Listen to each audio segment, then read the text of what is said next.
नमस्कार, प्रणाम, अभिनंदन, स्वागत। दोस्तों, मैं आपकी अपनी सखी यानी उर्मिल सखी हाजिर हूँ लेकर आपका पसंदीदा कार्यक्रम दस्तक, दिल की बात कलम से।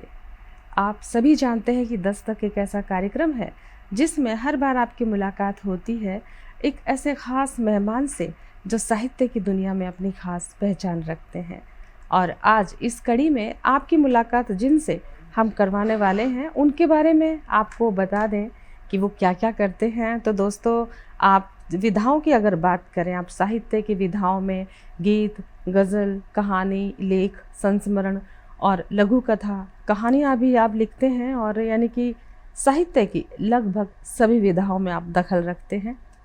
दूसरा ये है कि आप हरियाणा साहित्य अकेदमी से आपका एक जो लघु संग्रह है, लघु कथा संग्रह प्रकाशित है हरियाणा साहित्य अकेदमी के सौजन्य से। इसके अलावा आपका एक कहानी कविता संग्रह भी है और काव्य संग्रह होने के साथ साथ आप शहर की लगभग सभी संस्थाओं की सदस्य हैं। आपकी उपस्थिति हमेशा रहती है, मौजूदगी होती है आपकी, जो कि बड़ी गरिमापूर्ण, गौरवपूर्ण उपस्थिति होती है। और इसके अलावा आपकी रचनाएं, आपके लेख, आपकी कविताएं, आपकी लघु कथाएं अक्सर मैगजीन्स में, पत्र पत्रिकाओं में, अखबारों में प्रकाशित होती रहती हैं और अनेकों संकलन जो हैं उनमें आपकी रचनाएं प्रकाशित हैं। दोस्तों, ऐसी हस्ती हमारे साथ हैं और 3 भाषाओं का क्या मैं तो कहूँगी कि कई भाषाएं जैसे हिंदी है, हरियाणवी है, पंजाबी है और अंग्रेज़ी, 4 भाषाओं का आप ज्ञान रखते हैं। तो आइए आज मिलते हैं ऐसी शख्सियत से, करते हैं मुलाकात। जी हाँ, मैं बात कर रही हूँ नीलम यानी एडवोकेट नीलम नारंग जी की। नीलम जी, आपका स्टूडियो में जस्ट टीवी के प्रांगण में आपका स्वागत है, दिल से अभिनंदन करते हैं। और आपने 4 भाषाएं आपको आती हैं, हिंदी, पंजाबी, अंग्रेज़ी और हरियाणवी। लेकिन आज हम एक और भाषा है उसका प्रयोग करने वाले हैं, वो है प्रेम की भाषा और वो है हास्य विनोद की भाषा, मस्ती की भाषा। तो हम आज पूरे उन्मुख हैं, पूरी तरह से जो है इस भाषा का प्रयोग करने वाले हैं आपके साथ, क्योंकि प्रेम की भाषा सभी भाषाओं पे भारी है। तो बड़े प्रेम के साथ मैं आपको इस चीज़ के लिए आमंत्रित करती हूँ कि आप अपने बारे में बताएं हमारे दर्शकों को कि आप कहाँ से हैं, आपकी शिक्षा, दीक्षा, पढ़ाई, नौकरी, शादी, आपका पारिवारिक पृष्ठभूमि क्या है। तो अपने बारे में थोड़ा हमारे दर्शकों से साझा करें। हाँ जी। सबसे पहले तो मैं सभी दर्शकों को नमस्कार करती हूँ और जस्ट टीवी का धन्यवाद करती हूँ कि मुझे दूसरे लोगों से रूबरू होने का मौका मिला। जी बिल्कुल। और जहाँ तक पढ़ाई लिखाई की बात है, मैं हरियाणा के फतेहाबाद में पैदा हुई। वहीं के कॉलेज में MM इकलौता कॉलेज था वहाँ पे। उस समय अच्छा, तो मैं वहाँ से मैंने BA की। इकलौता था उस वक्त इकलौता था, अब तो कई हो गए हैं। हाँ जी। तो वहाँ से मैंने BA की और BA करते ही मेरी शादी हो गई हिसार हरियाणा में। अच्छा। वहाँ से फिर मैंने गवर्नमेंट कॉलेज से MA की जी। फिर मैंने शादी के बाद आपने MA की और फिर मैंने BEd की। और BEd करने के बाद फिर 4-5 साल बच्चों को अच्छा परिवार को समय दिया, अपने बच्चों का पालन पोषण किया, बच्चों को वक्त दिया। और उसके बाद फिर मैंने 98 में मैंने प्राइवेट स्कूल में जॉब करनी शुरू की, बच्चों को पाल पोस कर। हाँ, बच्चे जब स्कूल जाने लग गए फिर आपने ज्वाइन किया एज ए टीचर। आपने ज्वाइन किया। हाँ, क्या बात है। और इस वक्त आप वकील हैं। तो मेरी समझ में तो ये रहस्य आ ही गया है क्योंकि आपसे मेरी बातचीत हुई है, लेकिन हमारे दर्शक भी ये जरूर जानना चाहेंगे कि BEd MAd करने के बाद, बच्चों की परवरिश के बाद, उसके बाद स्कूल में टीचर के बावजूद इस वक्त आप पंजाब हरियाणा हाई कोर्ट में वकील हैं। तो ये रास्ता, ये जंक्शन कौन सा था जो एकदम से टर्न हो गया और आप एक शिक्षिका से एक एडवोकेट बने? ये क्या है रहस्य? 2002 तक मैं अपनी टीचिंग लाइन में ही थी। फिर उसके बाद मेरे हस्बैंड का एक्सीडेंट हो गया, तो उनके कुल्ले की हड्डी और हाथ में फ्रैक्चर आ गया था, तो वो 1 साल तक बेड पे ही रहे। तो उसके बाद फिर मेरे को ये लगा कि क्योंकि वो एडवोकेट थे, हमारा मतलब अपना प्रैक्टिस उनकी अच्छी जा रही थी, तो मुझे लगा कि मुझे उनकी हेल्प करनी चाहिए।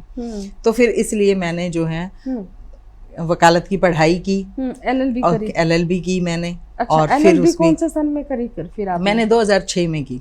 2006 में। और जब मैं LLB फाइनल ईयर में थी तो मेरा बेटा, छोटा बेटा 10th में था। अच्छा। बेटी मेरी 12th में थी। तो हम तीनों एक साथ पढ़ते थे। हाँ। और उस दौरान मतलब मेरे हस्बैंड भी मेरा बहुत साथ देते थे कि हम तीनों पढ़ रहे होते थे तो हमारे को वो बना बना के खिलाते थे। क्या बात है, क्या बात है।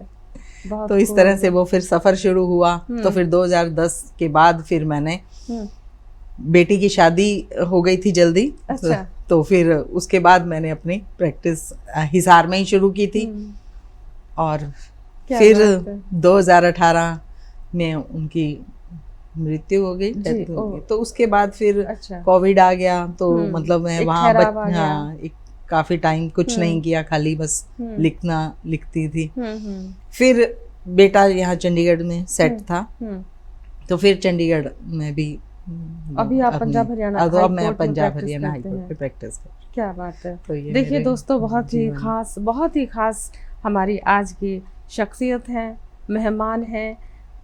पढ़ते पढ़ते शादी हुई, उसके बाद शादी के बाद जो है बीएड करी, उसके बाद परिवार में अपने बच्चों को संभाला। जब बच्चे स्कूल जाने लग गए फिर खुद को टीचिंग लाइन में, मतलब भारत के बच्चों का यानी भविष्य का निर्माण कर रहे थे, वहाँ पे शिक्षा दे रही थी और शिक्षिका थी।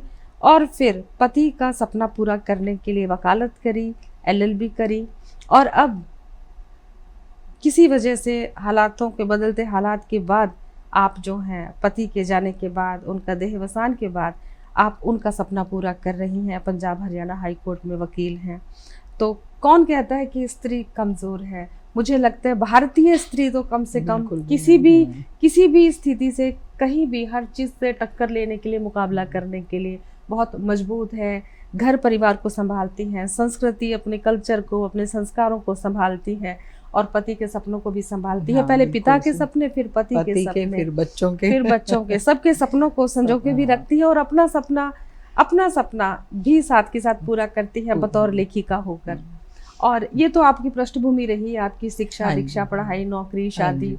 तो बहुत ही कहीं खट्टा मीठा अनुभव है, कहीं पे थोड़ी तकलीफ भी होती है कि जीवन साथी का साथ जो है ना हो तो जीवन फिर से ठहराव, लंबा ठहराव होता है, आ जाता है। लेकिन आजकल बच्चे संभाल लेते हैं कि हाँ, हमें प्रोत्साहित करते हैं कि चलो अब अपने सपनों को जियो जी। और फिर ये जो लिखने का हुनर है, पढ़ने की कला कौशलता और लिखने का हुनर, ये कब आया आप में?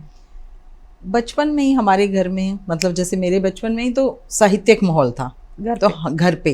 तो हम बहुत साहित्य पढ़ते थे, प्रेमचंद्र को पढ़ा, मैक्सिम गोर्की को, अमृता प्रीतम को पढ़ा। तो हम सिर्फ पढ़ते ही नहीं थे, आपस में हम सब भाई बहन हम किताबें पढ़ते थे, उन किताबों को डिस्कस भी करते थे। अच्छा कि तुमने कौन सा पढ़ा, उसमें क्या अच्छा लगा। तो इस तरह से साहित्यिक माहौल था। फिर शादी के बाद पति को भी इंटरेस्ट था, साहित्यिक रुचि थी उनकी भी। तो फिर वो माहौल तो बना रहा, लेकिन वो कभी कभी ऐसा होता ना, जैसे कॉलेज टाइम में तो हम कुछ ना कुछ लिख के पेज फोल्ड कर देते हैं, वो चलता रहा। तो फिर काफ़ी लंबे समय के बाद जैसे बच्चों के साथ तो फिर उनमें मसरूफ़ रही, तो फिर ज़्यादा लिखना हो नहीं पाया। तो एक मतलब वो दूसरी जो पारिवारिक जिम्मेवारियों में हम लेखन में ठहरा निरंतरता रुक गई। हाँ। फिर 2002 में मैं बता रही हूँ, कुछ वही जिंदगी के जब उतार चढ़ाव आते हैं, तब परेशानियों के टाइम में या दुखों के टाइम में, तो मेरी मम्मी ने मुझे फिर से प्रोत्साहित किया कि जब भी परेशान होती हो तो अपने दिल की बातें मतलब पन्नों पे उतार दिया करो, उससे थोड़ा अपने आप को तुम हल्का महसूस करोगे। क्या बात है। तो क्योंकि मेरी मम्मी अनपढ़ थी, लेकिन उनको ये लगता था कि लिखा हुआ होना चाहिए, सब कुछ ना कुछ लिखती रहा कर। हाँ। जब तनाव भरे दिन थे, एक ठहराव था, तो माँ ने कहा कि तू जो लिखा करती फिर से लिखा कर। और तब से नीलम जी की लेखिका के तौर पर यात्रा शुरू हो गई। आगे बढ़ाते हैं उनसे सिलसिला। तो नीलम जी, आप बहुत सौभाग्यशाली हैं कि आपकी माँ ने आपको प्रेरित किया कि आप और लिखो, और जो लिखा है उसको संजो। तो ये जो लिखने की कला कौशलता है, माँ की जो गाइडलाइन थी, माँ ने जो आपके लिए रूपरेखा तैयार करी कि आप ऐसा करें, फिर आपने वहाँ से जीवन को फिर से फिर से मैंने लिखना शुरू किया। लेकिन वो बस लिख रही थी मैं, और मतलब अपने पास ही रख रही थी। तो मैंने कहीं किसी को बताया नहीं, लिखती रहती थी। धीरे तो आप धीरे शुरू वो से रहे हाँ हो। तो वो धीरे धीरे वो जो पहले तो बातें लिखती थी कि जो कुछ कोई घटना हुई, कोई मन में अंदर जज्बात। कुछ है, जज्बात, वो लिख लिए। डेली डायरी टाइप से। हाँ अच्छा। लेकिन फिर वो धीरे धीरे कब कहानियां बनती गई, हम्म। तो वो कहानियां लिखती गई। तो फिर उसके बाद जो है एक बार मतलब मेरे हस्बैंड ने ही मेरे से बिना पूछे वो कहानी अखबार में दे दी। क्या बात तो है। वो फिर अखबार में आनी शुरू हो गई। उनको पढ़ने का शौक था। हाँ उनको पढ़ने और का अच्छी अच्छी शौक था। पुस्तकें घर हाँ। पे रखते थे, खुद भी पढ़ते हाँ थे। हमारी पूरी लाइब्रेरी एक माहौल थी, था। एक माहौल यहाँ भी था हाँ, हमारा। जी। तो फिर वो जैसे अखबार में आई तो बड़ा अच्छा लगा कि मेरी पहली आपसे पूछे रचना। बगैर उन्होंने प्रकाशित करवाई। हाँ जी भेजी हाँ, वहां पे। भेज दी उन्होंने। तो पहली रचना जब अखबार में आती है बहुत सुकून भरा पल हाँ होता तो है। मुझे नहीं पता था। वो हाँ। तो जब अखबार आया तो मैं उन्होंने मुझे फोन करके बताया कि आज का अखबार देख, सबसे पहले लाइब्रेरी में जा, अखबार अच्छा, देख। क्या बात है। तो फिर मैंने वो अखबार देखा तो उसमें मेरी रचना आई हुई थी। जी। और अमर उजाला अखबार आता था, उसमें रूपायन में मेरी लघु कथा आई थी। बहुत खूब मैम। और जब इस तरह से घर से प्रोत्साहन मिलता है तो और ज्यादा हौसला बढ़ता है कुछ ज्यादा लिखने का। और खासकर जब पति इस तरह से साथ दे तो साहित्य की यात्रा वाकई एक कहते हैं ना सफलतापूर्वक शुरू होती है, मुकाम तक जाती है। और तो फिर आप बहुत कविताएं लिखते हैं। आपकी जो है एक लघु कथा संग्रह प्रकाशित है, एक काव्य संग्रह प्रकाशित है। तो हम आपसे जो है जो आपके दिल के बेहद करीब है कोई ऐसी रचना प्रस्तुत कीजिए। ये जो है मेरी पुस्तक जो है अनकही दास्तां, तो ये मैंने अपने हस्बैंड को ही डेडिकेट की हुई है जी। तो उनके साथ ही जो बात हुई है कि मैंने जो है कि उसमें से उनके जाने के बाद ही है जी। तो देखिए दोस्तों, ये पुस्तक है अनकही दास्तां और ये पति के जाने के बाद, जीवन साथी के बिछड़ने के बाद उनके और अपने रिश्ते में अपने प्यार को, एहसास को अंकित करती, जीवन से जूझती एक नारी मन की कोमल भावों की अभिव्यक्ति है अनकही दास्तां। और यहीं से शुरुआत होती है कवि बनने की। बहुत खूब। तो इसी में से ये कविता मैं आपको जी। ये है, इसका शीर्षक है कसक बाकी है जी। कसक बाकी है। कसक बाकी। उन उजले चंद लम्हों की कसक बाकी है, उन उजले चंद लम्हों की कसक बाकी है, आज भी तुझसे मिलने की ललक बाकी। क्या बात है, वाह वाह। आज भी तुझसे मिलने की ललक बाकी है, पहला फूल जो दिया प्यार के इजहार में। क्या बात। पहला फूल जो दिया प्यार के इजहार में, आज भी सांसों में उसकी महक बाकी है। बहुत खूब। मिश्री से शब्द जो बोले थे कानों में कभी, मिश्री से शब्द जो बोले थे कानों में कभी, आज भी कान के बोल की खनक बाकी है। डाल हाथों में हाथ चले जब साथ साथ जी। डाल हाथों में हाथ चले जब साथ साथ, लड़खड़ाते से उन कदमों की चहक बाकी है।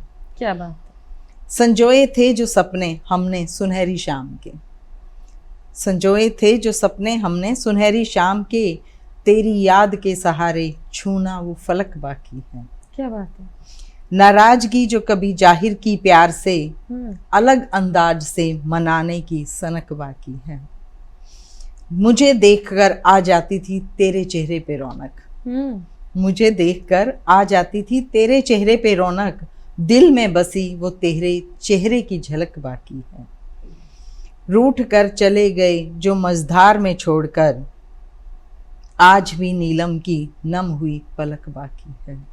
क्या बात है, बहुत ही खूबसूरत। और मुझे लगता है कि बिछड़ने के बाद भी आपने उनको अपने आप से कभी अलग नहीं किया। हाँ, और शायद जहाँ प्यार होता है वहाँ बिछड़ कर भी अलग कभी नहीं हो पाते। हाँ, ये प्यार का शायद ये प्यार की नींव होती है और ये एहसास हमें और ज्यादा मजबूत करते हैं जी।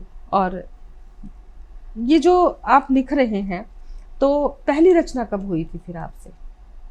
ये आपकी पहली रचना तो नहीं, ये तो उनके जाने के बाद की हाँ, जो वो तो यादों की है। दौर में तो शुरुआती दौर में तो मुझे ठीक से याद नहीं है, क्योंकि बहुत पहले ही कुछ ना कुछ लिखने की आदत थी कि हमेशा से ये आदत रही, लेकिन बाद में उसको मतलब इकट्ठा बाद में किया कुछ जैसे कहीं भी डायरी में कुछ भी लिख दिया था। बाद में जब पुस्तक तो रूप हाँ, में लेके पुस्तक आए, के रूप में तो लेके फिर आए ढूंढी तो अपनी रचनाएं, हाँ, कहीं अपनी कहीं रचनाएं लिख के। ढूंढी। तो मैं हाँ, मतलब एक मुकम्मल 98, 99 मतलब ऐसे कोई अलग अलग, क्योंकि मैं लिखती थी तो साथ में नीचे डेट डाल देती थी। तो वो कोई 98 की भी है, 94 की भी है, शादी मतलब से पहले ऐसे की भी शादी है? से पहले की तो बहुत कम मैंने होंगी। वो संजो के नहीं रखी, मतलब लिख दी अच्छा। तो वो रजिस्टर कॉलेज में गए तो वहीं लिख दी अच्छा। कुछ, तो वो लेकिन उसके बाद की सारी मतलब वो एक डायरी में लिखी हुई थी, तो वो जी। उसमें डेट डली और हुई थी। आपके पसंदीदा लेखक कौन है, किन से मुतासिर हैं आप कि भाई किनको पढ़ना पसंद है, बतौर कवि या गजलकार या कहानीकार? हाँ, किनको ज्यादा नहीं पसंद मैंने है? मतलब पढ़ा लगभग, जैसे फैज अहमद फैज को पहुंचा, अमृता प्रीतम की कविताओं से बहुत प्रभावित हूँ, उनका और उपन्यास उनका वगैरह। उपन्यास भी बहुत पढ़े हैं। रसीदी टिकट और की आप बात हाँ, कर रहे रसीदी थे। टिकट उनकी आत्मकथा है जी। उनकी। और इसके अलावा एक जॉन रीड राइटर हुए हैं, तो उनकी वो एक किताब है 10 दिन जब दुनिया हिल उठी। अच्छा। तो वो मुझे बड़ी अच्छी लगती, मैंने बहुत बार उस किताब को पढ़ा। या मैक्सिम गोर्की की थी माँ, उसको भी मैंने बहुत पढ़ा। तो वो भी माँ के ऊपर, तो मुझे ऐसे लगता था कि मेरी माँ भी वैसे ही स्ट्रांग और वैसी है भी, जिसने बहुत एनर्जेटिक है। हम भी, मेरी मम्मी में बहुत पॉजिटिविटी बहुत थी। माँ तो माँ है, और चाहे हाँ, वो तो उसकी हो या किसी की भी किसी की भी हो, लेकिन मतलब, उसमें वो लगता था ना कि जैसे मतलब वो अपने बेटे बच्चों का साथ देती है। उसमें भी माँ का रूप हाँ, एक जैसा है सभी तो माँओं वैसे का। लगता है कि मुझे भी वो बड़ी एनर्जी देती थी कि अपने आप को। नहीं, गोर्की की वो वाकई किताब माँ, मैंने भी हाँ, उपन्यास माँ, पढ़ा है, वो- बहुत खूबसूरत है। तो और लिखने का शिल्प, शैली, कथानक, जिस तरीके से वो परिवेश मिलता है, हाँ, तो नए वो- लेखकों को भी इससे बड़ा हौसला मिलता है हाँ। कि कथा वस्तु को कैसे लेकर चलना है। और फिर एक रचना की और आपसे जो है, हाँ, एक जो है मेरी थोड़ी बहुत सकारात्मक रचना है कि जीना आना चाहिए। नहीं, आपकी पहले वाली रचना भी बहुत सकारात्मक थी, जहाँ तो आप जीवन के उस मोड़ पर हैं जहाँ आप तनाव में हैं, अकेले हैं, लेकिन यादों के सहारे, यादों की डोर को पकड़कर आप फिर भी तन्हा महसूस नहीं हाँ। करते। तो नहीं, बहुत मेरे को ऐसे सकारात्मक लगता है है। कि मैं मतलब अब मुझे लगता है कि नहीं, मैंने अपने आप से प्यार करना है। अपनी जो चीजें हैं जो मतलब मुझे अच्छी लगती थी, अपने सपने को जीना है अपना, वो सब मैंने अपने आप को उन चीजों से उबार लिया कि मुझे दुख में सिर्फ रोना ही नहीं है, कि अपने आप को भी खुश रखना है, क्योंकि मैं खुश रहूंगी तो मेरे बच्चे भी खुश रहेंगे, परिवार भी खुश रहेगा। खुद को तो संभालना खुद सीख को लिया, संभालना सीख लिया, क्योंकि अगर घर की स्त्री हाँ, संभली वो सारा होगी तो पूरे घर ही परिवार को अच्छे अनबैलेंस्ड से, हो जाता है। हाँ, तो पूरे परिवार को संभालने के लिए घर की जो मुख्य नींव है उसको मजबूत होना बहुत जरूरी है। और मुझे वैसे भी लगता है कि औरतें कमजोर नहीं होती हैं। एक औरत होती है जो आदमी संवेदनशील जाने के होती बाद भी वो 2 घरों को भी संभाल लेती है, नहीं, मायके को भी संभाल लिया, ससुराल को भी संभाल लिया। तो मुझे ऐसे लगता है कि औरत मतलब आदमियों से ज्यादा, भारतीय स्त्री के कंधों पर तो बहुत जिम्मेदारी है, मायके की भी ससुराल की भी। और वक्त आने पर वो बिल्कुल ऐसे मतलब चट्टान की तरह खड़ी हो जाती है अपनी, और जब बात बच्चों की हो तो वो वैसे ही फिर तो सही बात है, बिल्कुल मैं सहमत हूँ। मैं कहती हूँ विश्व, हम भारत भी क्यों कहें, एक पृथ्वी, एक जो हमारे प्रकृति ने स्त्री को इतना सशक्त बनाया है, मजबूत बनाया है, विश्व में कहीं की भी हो, वो अपने परिवार को लेकर, अपने रिश्तों को लेकर बहुत मजबूत है, अपने कर्तव्य को लेकर। कहते हैं धरती और स्त्री दोनों ही जो है सब संभाल लेती हैं, पूरा वज़न उठा लेती हैं। और भारतीय स्त्री की बात जब करते हैं तो मैं कहती हूँ कि कुछ और ही बात हो जाती है, क्योंकि संस्कार, संस्कृति, कल्चर अपने परिवार से मिलता है, और संस्कारों से जो ओत प्रोत होती है, मायके और ससुराल दोनों घरों की जो इस्मत होती है, इज्जत होती है, और बहुत शिद्दत से निभाती है अपनी जिम्मेदारी। तो आज हमारे साथ जो हमारी मेहमान हैं वो कुछ इसी तरह की हैं, वही जज्बा रखती हैं, उतना ही हौसला रखती हैं। नीलम जी, आपकी जो कविता थी पति के लिए थी, वो बहुत ही खूबसूरत थी, और अब आप एक कविता सुनाने वाले थे जी, उस पर करते हैं कविता बात। से पहले मैं आप पे एक शेर सुनाना चाह रही हूँ। अब गजल भी कहने लगे ना, तो गजल भी बीच बीच में, शेर भी आपके पास होंगे जी। तो बहुत खूबसूरत हो तुम, अच्छा, बहुत खूबसूरत हो तुम, बेमिसाल हैं तेरी अदाएं। क्या बात है, बेमिसाल हैं तेरी अदाएं, दोस्ती निभाना जानती हो जी, दोस्ती निभाना जानती हो, जी चाहे ले लूं तेरी बलाएं। क्या बात है। ये शेर कब लिखा? ये अभी लिखा तो अच्छा जी, ये किसके लिए लिखा? आपके लिए लिखा। जय नसीब, बहुत सौभाग्य की बात है। आपका प्यार मुझे यूं ही मिलता रहे हमेशा। और जी, तो कविता है कि जी। जीना आना चाहिए। दुख तो सबके जीवन में है, दुख तो सबके जीवन में है, दुखों का निवारण करना आना चाहिए, दुखों का निवारण करना आना चाहिए। दुख को समझते तो सभी हैं, दुख को समझते तो सभी हैं, दूसरे की आंख से आंसू पोंछना आना चाहिए। बहुत खूब। जो किया किसी के लिए नेक काम, जो किया किसी के लिए नेक काम, नेकियों को दरिया में डालना आना चाहिए। अपने रिश्ते तो सभी के पास हैं, अपने रिश्ते तो सभी के पास हैं, झुककर रिश्तों को निभाना आना चाहिए। खिलौने हैं यहाँ हम सब माटी के, खिलौने हैं यहाँ हम सब माटी के, बनाने के लिए बस मिट्टी को गलाना आना चाहिए। क्या बात है। कहने को तो सब साथ होते हैं, कहने को तो सब साथ होते हैं, जरूरत पड़ने पर साथ खड़े होना आना चाहिए। ख्वाब तो सभी देखते हैं, ख्वाब तो सभी देखते हैं, बस सपनों को साकार करना आना चाहिए। क्या बात है। खुशी देते हैं जो लम्हे हमें, खुशी देते हैं जो लम्हे हमें, बस खुशी के लम्हों को बचाना आना चाहिए। उठना है दूसरे की नजरों में गर, अपना वजूद नीलम पहचानना आना चाहिए, अपना वजूद नीलम पहचानना आना चाहिए। क्या बात है। और आपने अपना वजूद बहुत ही बखूबी पहचाना है नीलम जी, बिल्कुल अपनी कविताओं की तरह। जितनी मजबूत आपकी कविताएं हैं, आपका व्यक्तित्व और भी ज़्यादा मजबूत है। और हमारे जो दर्शक हैं निसंदेह आपके व्यक्तित्व से, आपकी जो पर्सनालिटी से प्रभावित होंगे कि भारतीय संस्कृति में जो एक बेटी पढ़ लिख के ससुराल आके पढ़ती है, फिर बच्चों को पैदा करती है, बच्चों को स्कूल भेजने के बाद फिर टीचिंग लाइन में जाती है, और एक स्टेज आती है कि पति जब अस्वस्थ है तो उनके प्रोफेशन को अपनाने के लिए LLB करती है, और फिर जब वो नहीं है आज वो वकील हैं। तो अपना सपना, परिवार का सपना, सबका सपना पूरा करती हुई और एक मुकम्मल स्त्री आज आपके समक्ष हैं।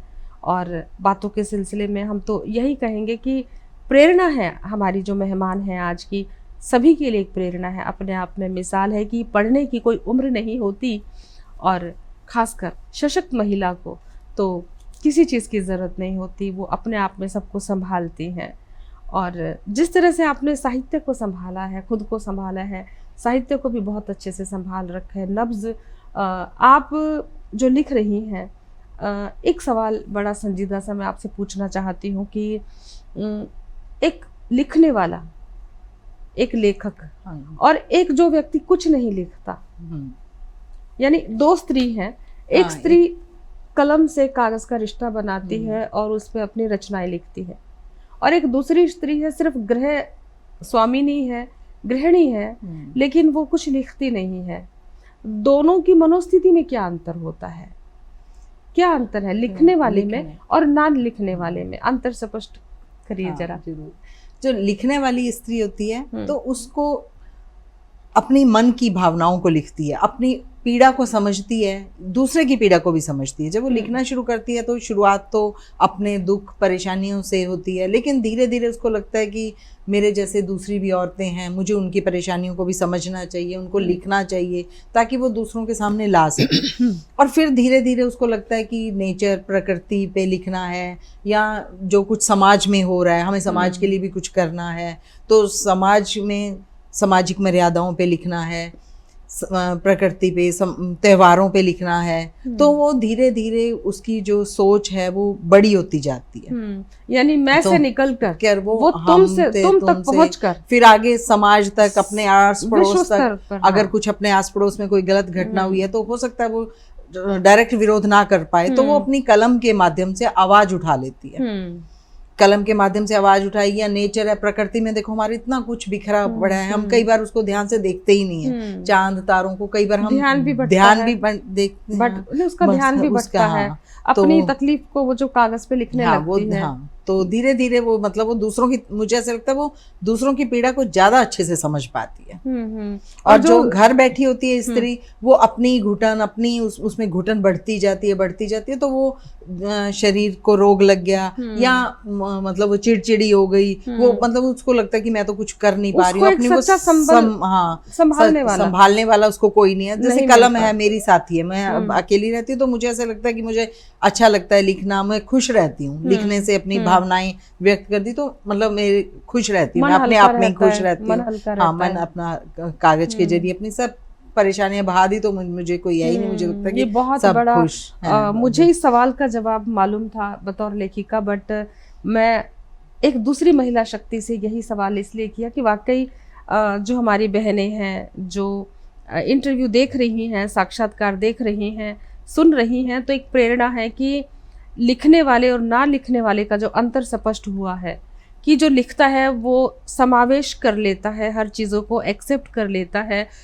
खुद से निकलकर तुझ तक पहुंचता है, तुझ से निकलकर विश्व से जुड़ता है, उसका ध्यान अलग अलग विषयों पे कुछ लिखने में लग जाता है, वो तनाव मुक्त रहने लगता है क्योंकि वो कागज से रिश्ता बना लेता है। जबकि जो घर पे होती हैं महिलाएं, तो हम जो है पढ़ते हैं, दूसरों को पढ़ते भी हैं, क्योंकि हम लिखते हैं तो हमें पढ़ना भी अच्छा लगता है, ऐसे शौक हमें रखने चाहिए। दूसरे विश्व की दूसरे राइटर्स को भी पढ़ते हैं हम, तो उनकी सोच भी पता चलती है, कौन कहाँ खड़ा है, क्या हो रहा है, ध्यान भी हमारा भटकता है, वहां से हमारा जो है मतलब टूटन घुटन से दूर हम एक ऐसी दुनिया में होते हैं जिसमें कल्पना लोक भी है, जिसमें वर्तमान भी है। कई बार ऐसे भी होता है कि हम सोचते सोचते पता नहीं कहाँ पहुंच जाते हैं। तो कहीं ना कहीं नीलम जी का इशारा ये है कि हमारी वो बहनें भी पढ़ना शुरू करें, दिल की बात कागज से कहना शुरू करें, तो वो भी काफी हल्की हो जाएंगी, मन हल्का रहेगा और नॉलेज भी बढ़ेगा, और एक दिन आप भी लेखिका हो जाएंगी। लेखिका नहीं, वैसे मेरा एक ये है कि जिंदगी में पैशन होना बहुत जरूरी है, वो चाहे कोई भी हो, चाहे आप चित्रकारी करो, आप संगीत में करो, डांस करो, मतलब कुछ भी करो, कि आपको अपने लिए जीना आना चाहिए, कि आप अपने लिए थोड़ी देर, घंटा 2 घंटे आप अपने लिए निकालें, कि अपनी खुशी के लिए भी काम, खुद के लिए बिल्कुल। मुझे नीलम जी एक बात और बताइए कि आप कहानी, कविता, गजल कहती हैं, दोहा कहती हैं और लघु कथा कहती हैं, संस्मरण लिखती हैं, सारी विधाओं में आप पारंगत हैं, सब लिखती हैं, लेख आलेख, कोई ऐसी विधा है जो रह गई? नहीं रह गई है। अब क्या रह गया? अभी मुझे एक तो बच्चों पे, छोटे बच्चों पे, क्योंकि मेरे नाती ने मुझे ये बताया कि आप हम बच्चों पे तो कुछ लिखो ना। क्या बात है, बाल कथाएं? तो बाल कथाएं नहीं है, तो मतलब कविताएं लिखी है मैंने छोटी, तो वो मेरी अभी की पुस्तक देखो कब आती है। नाती मतलब ने कहा, हाँ, तो नाती ने कहा है कि बच्चों पे भी तो कुछ लिखो ना, बड़ों पे लिखते जा रहे हो। हाँ। तो एक तो मेरी वो कविता, मतलब वो चल रहा है, मैं अभी प्रोसेस में है, देखो कब पूरा होता है। और एक मुझे उपन्यास लिखना है। क्या बात है। तो उपन्यास भी मैंने अभी कुछ माइंड में चल रहा है, तो देखो वो कलम के जरिए कब उतरते हैं। तो जब अभी मतलब सभी विधाओं को छू लिया है, तो एक उपन्यास नहीं है, तो जरूर हम दुआ करते हैं जल्दी आपकी नाती की फरमाइश पर आप एक जो है बाल साहित्य भी रचे और उपन्यास भी, दुआ करते हैं। बहुत खूब। और बात कविताओं की है तो आपसे 1-2 कविताएं और सुन लेते हैं जी, जो आपके दिल के बेहद करीब है, आप वो रचनाएं। तो एक कविता है कि बात करते हैं, तो बात तो बहुत सीधी सी है, लेकिन देखा जाए तो उसमें एक बड़ा गहरा विचार भी है। तो ये जिंदगी को संबोधित करते हुए मैंने लिखी है। बैठ मेरे पास कुछ राज की बात करते हैं, बैठ मेरे पास कुछ राज की बात करते हैं, ऐ जिंदगी तेरे मिजाज की बात करते हैं। क्या बात है।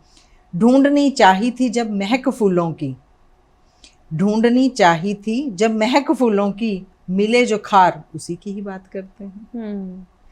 चलना चाहा जब जाने पहचाने रास्ते पर, तेरी दिखाई अनजान डगर की बात करते हैं। कि जरूरी नहीं होता हम जो चाहते हैं हम वही हमें मिलता ही रहे, तो जो मिला है उसी की बात कर लेते हैं। सही बात। माना रास्ता लंबा था, संघर्ष से भरा हुआ, चल छोड़ खुशी से मंजिल की बात करते हैं। राह में कौन मिला बिछड़ा जाने दो सब, राह में कौन मिला बिछड़ा जाने दो सब, जिसने साथ निभाया उसी की बात करते हैं। क्या बात है, वाह। किसने हंसी उड़ाई किसने जख्म दिए, किसने हंसी उड़ाई किसने जख्म दिए, चल मरहम लगाने वाले की बात कर। क्या बात है, क्या बात। क्यों रखें आंख से निकले आंसू का हिसाब, क्यों रखें आंख से निकले आंसू का हिसाब, लब पर बिखरी मुस्कान की बात करते हैं। क्या बात है। कुछ हसरतें तो सबकी अधूरी रहती हैं, कुछ हसरतें तो सबकी अधूरी रहती हैं, हम तो जो पूरी हुई हैं उसी की बात करते हैं। रोने वाले को ही और भी रुलाती है, रोने वाले को और भी रुलाती है ये दुनिया जिसकी हम बात करते हैं। चलो भूल जाते हैं अतीत के दिए दर्द को, चलो भूल जाते हैं अतीत के दिए दर्द को, बस आज के सुख की नीलम बात करते हैं। क्या बात है, क्या बात है, बहुत ही पॉजिटिव। एक कविता क्या बात कर रहे थे कि बेटे के लिए लिखी थी कि बेटे को बेटी की तरह परवरिश करनी चाहिए, क्योंकि हमारा समाज ऐसा है ना कि हम बेटियों को तो हमने सशक्त बना दिया कि हम कह रहे हैं कि हमारी बेटियां बहुत सशक्त हैं। हम लोग भी कहते हैं, हमने अपनी बेटी को बड़े गर्व से बताते हैं कि हमने अपनी बेटी को बेटे की तरह पाला है। तो लेकिन हम उसमें भूल जाते हैं कि दोनों बच्चे तो एक जैसे ही हैं ना हमारे, लेकिन हम दोनों को संस्कार अलग अलग देते हैं, हम अलग अलग संस्कार देते हैं। तो एक मैंने जो कविता लिखी है तो उसकी मैं आपको बता रही हूँ जी जी, कि उसका शीर्षक है बेटी जैसा। कि हमने बेटियों को तो बना लिया, पाल लिया हमने, लेकिन हमें अपनी बेटियों के लिए भी तो कुछ करना चाहिए था ना। तो उसकी एक कविता का शीर्षक है कि बेटी जैसा। मुझे भी अब समझ आया, मुझे भी अब समझ आया जब क्षीण हो गई काया। कि बड़ी उम्र में समझ आई ये बात, अकेलेपन में विदा की हुई बेटी का हंसता चेहरा नजर आया, अकेलेपन में विदा की हुई बेटी का हंसता चेहरा नजर आया। हाय रे सब बेटी को ही क्यों बतलाया। हम अक्सर अपनी बातें बेटियों से ही साझा करती हैं। तो बेटे को क्यों ना कुछ समझाया, क्यों ना डाली घर की जिम्मेदारी, क्यों ना घर का काम सिखाया। जब घर दो लोगों का है, बेटा बेटी दोनों का है, चाहे वो बहू हो पति हो, मतलब दो लोग रहते हैं। जब घर दो लोगों का है तब दोनों को क्यों ना बराबर बतलाया। बचपन में था जो पढ़ाना, जवानी में भी ना पढ़ाया। बचपन में हम एक साथ पालते, खुशियों में ना साथ हंसाया, दुखों में ना पास बिठाया। जब बेटी को बेटे जैसा पाला, जब बेटी को बेटे जैसा पाला, निर्भीक बना भेजा बाहर, अपनी रक्षा को सक्षम बनाया। तो क्यों ना बेटे को बेटी जैसा बनाया। रोटी बनाना कपड़े धोना सिखाया, चूक हुई मुझसे ही कहीं, क्योंकि माएं बच्चों को पालती हैं, चूक हुई मुझसे ही कहीं, अब बेटे को ही क्यों दोषी ठहराया। एहसास तो गलती का उसे भी है, ऐंठ में गलती मानना भी कहाँ सिखाया। अब भी वक्त है संभल जाओ ए माओ, बेटे को कुछ कुछ बेटी जैसा बनाओ, बेटे को कुछ कुछ बेटी जैसा क्या बनाओ। बात है, वाह, बहुत खूब, बहुत ही सार्थक संदेश है इस बात में। और आप किस वक्त लिखते हैं? आप प्रैक्टिस करते हैं, पंजाब हरियाणा हाई कोर्ट में आप वकील हैं, आप एक सशक्त माँ भी हैं, जिम्मेदारियां घर परिवार की संभालती हैं, और तो लिखती किस वक्त हैं आप? लिखने का मुझे तो ऐसे लगता है कि कोई वक्त नहीं होता। कि कई बार हो सकता है हम कोई काम कर रहे हो कहीं, तो भी कुछ विचार हमारे चलते रहते हैं। तो कविता तो जब अपने आप आती है, कविता को तो हम ऐसे सोच के बैठ के, मुझे नहीं लगता कि लिखा के लिए तो कभी भी वक्त निकल जाता है। हाँ, तो कभी भी वो कहीं से भी कुछ शब्द आ जाए, लेकिन कहानी है या लघु कथा है तो वो विचार उमड़ते रहते हैं मन में, कहीं ना कहीं चलते रहते हैं, चलते रहते हैं। फिर जब थोड़ी फुर्सत मिलती है तो फिर उन सारे विचारों को लिख के कहानी का रूप दे कहानी और लघु कथा में ठहराव के साथ लिखना पड़ता है। हाँ जी, हाँ जी, उनके लिए वक्त निकालना। तो किस वक्त लिखते हैं? कौन सा समय का पहर आपको ज्यादा अनुकूल लगता है लिखने के लिए? मैं सुबह उठते ही लिखती हूँ। सुबह सवेरे? सुबह सवेरे, मतलब कि अमृत बेला में? हाँ, अमृत बेला में। तो मुझे ऐसा है कि रात को कुछ सोच के सोती हूँ, कुछ दिमाग में पूरा खाका कोई कहानी का तैयार हो जाता है, तो मैं फिर सुबह उठते ही पहले उसको मूर्त रूप दे देती हूँ, उसको लिख लेती हूँ। बहुत खूब। तो फिर एक छोटी सी कोई कविता जाते जाते जो आपके दिल के बेहद करीब है, और संक्षिप्त से। सकारात्मक तो आपकी सारी रचनाएं हैं, और हर रचना का अपना एक आपका जो रूप है, सकारात्मक रूप है, बिल्कुल नेगेटिव नहीं है, जिंदगी से अंधेरे से रोशनी की ओर अग्रसर आपकी रचनाएं हैं। एक मैंने अपने वजूद पे, सिर्फ मेरे वजूद की बात नहीं, ये हर औरत की उसमें है, तो दोहरे वजूद को जीती रही, दोहरे वजूद को जीती रही, हर बार अपने ही लब सीती रही, मुझे ललकारता मेरा ही मौन, अक्सर प्रश्न उछालता मैं कौन। क्या बात है। हिरनी से यहां वहां भागती रही, पता नहीं क्या तलाशती रही, उम्र गुजरती रही, बेचैनी बढ़ती रही, आखिर एक दिन छिड़ी मन से मन की जंग, आखिर एक दिन छिड़ी मन से मन की जंग, जिसे सुन मैं भी रह गई दंग, फिर खुद के लिए बनाई एक सीमा रेखा, कुछ भी हो जाए खुद को नहीं करना अनदेखा।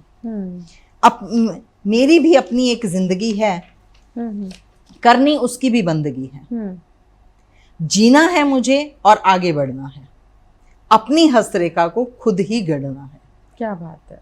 इसी सोच से सफुर्ती छा गई और जिंदगी मेरे करीब आ गई। क्या बात है। दोस्तों, आज आपकी मुलाकात हुई एडवोकेट नीलम नारंग जी से। आपने जाना उनके बारे में, उनके जीवन के बारे में, उनकी सशक्तिकरण के बारे में, उनकी रचनाओं के बारे में, और जीने का सलीका, जीने का तरीका, जीने का हुनर सब आपसे साझा किया। और आज नीलम जी, आपने वक्त निकाल कर हमें वक्त दिया, दस्तक में, प्रांगण में जो है हमारे दस्तक दी, और दिल की बात दिल से भी कही, कलम से भी कही। आपका जस्ट टीवी आपका दिल से अभिनंदन करते हैं, धन्यवाद। आभार आपका बुलाने के लिए और अपनी बातें सबसे साझा करने के लिए। जी नीलम जी, बेहद शुक्रिया। दोस्तों, आज आपकी मुलाकात हुई और इस मुलाकात के बाद जल्द ही हाजिर होंगे एक और नई मुलाकात के साथ, नए मेहमान के साथ। तो अब मुझे और नीलम जी को दीजिए अनुमति, क्योंकि फिर आना है लौटकर एक और नए मेहमान के साथ। और आप किसी भी इन्फो के लिए आप हमें इन्फो करें, info@justbroadcasting.com पे हमें संपर्क करें, अपनी प्रतिक्रिया दें, अपना प्यार दें, सुझाव दें। और अब दीजिए अनुमति, प्रणाम।